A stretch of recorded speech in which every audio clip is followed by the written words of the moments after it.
Well, I don't think that was a sign of disunity or unity, but they were looking at the candidates in front of them and they were deciding on them, and they couldn't agree on one, which is the procedure that for a person to be a chair of the AU, they must get 2/3 of the votes, because you are the chair of the continent.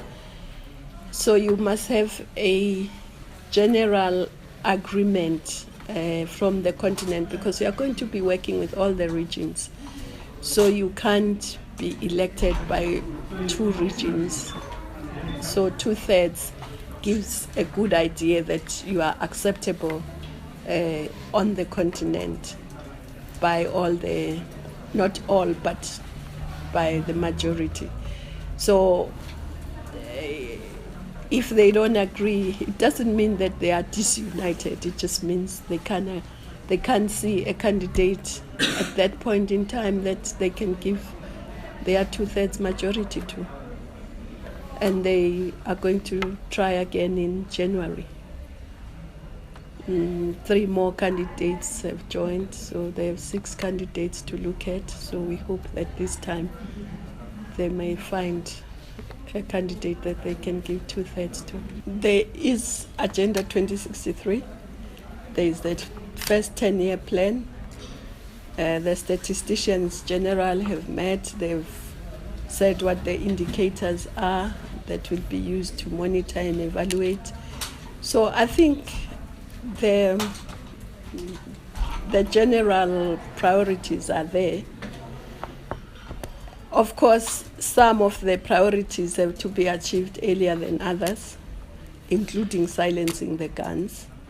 But there's skills revolution, there's infrastructure, and those are going on, but they need to be accelerated.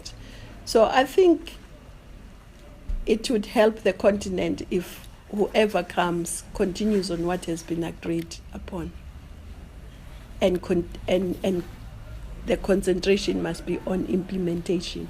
On the media communicating the agenda, I think it's very important for the media to communicate the agenda, but not only to communicate it, to live it as the media as well, but also to hold all of us accountable, member states, governments, and the AU as well.